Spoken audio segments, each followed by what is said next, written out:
அம்மாட்ட இருந்ததுனால இவ நாளைக்கு வந்துட்டான்னா நம்ம பாடு ஆபத்து அப்படின்னு இப்ப நான் தமிழ்நாடு முழுவதும் நான் வர்றேன்.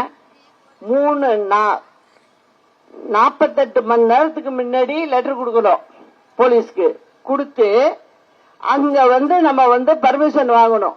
இந்த தொகுதியில இந்த இடத்துல பேசுறேன் அப்படின்னு சொல்லி 2-3 இடத்த காமிச்சு நம்ம கொடுக்கணும். அதுல போலீஸ் ஒரு இடம் கொடுப்பாங்க, அங்க போய் நம்ம போடலாம்.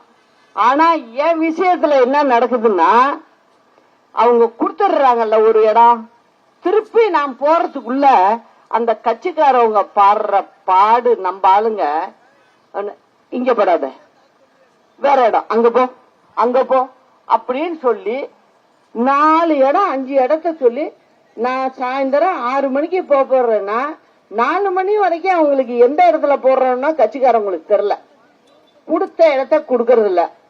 அடுத்தது என்ன பண்ணாங்க அப்படின்னா, நான் பிரச்சாரத்துக்கு போயிட்டு இருக்கும்போது மணி 8, 8:30, 9 ஆகுதுன்னு வச்சுங்க, கரெக்டா போலீஸ் என் வண்டியை நிறுத்தும். இல்லங்க, இன்னும் 3 பாயிண்ட் இருக்கு, 4 பாயிண்ட் இருக்கு, நான் 10 மணிக்குள்ள முடிக்கணும் போய் பேசி அப்படின்னு சொன்னா வேணும்னே வண்டியை நிறுத்திட்டு வண்டிக்குள்ள செக் பண்ணு. திருப்பி நான் வண்டியில இருந்து கீழே இறங்கி அவங்க எல்லாம் செக் பண்ணிக்கிட்டு 6 அமர யோசிச்சு மெதுவா போயிட்டு வாங்க அப்படிங்கிறது. ஏன்னா அங்க நிக்கிற தொகுதி மந்திரியோட தொகுதியா இருக்கும். நான் பேசுற இடம், நான் போனா மந்திரிய பார்த்து விட்டு வாங்குவாங்கன்னு வாங்கிடுவேன். நான் கேட்கறதுக்கு பதில் சொல்ல முடியாது. அதனால இந்த அம்மாவை பேசாம அனுப்பிடணும், கைய காய்ச்சிட்டு கும்பிட்டுட்டு போறாப்புல பண்ணணும்னு அந்த வேலையும் பண்ணாங்க. இதெல்லாம் மீறிதான் நான் பேசிக்கிட்டு வரேன். புரிஞ்சுக்கணும், நீங்க எல்லாம் பேசுறதுக்கு கூட என்ன விடுறதில்ல.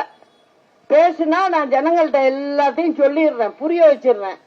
இந்த பொம்பளை போய் பின்னாடியா புரிய வச்சுக்கிட்டு போகுது, இத பேச விடக்கூடாது அப்படின்னு நினைக்கிறாங்க. இத மீறிதான் நான் பேசிக்கிட்டு வந்துகிட்டு இருக்கேன்.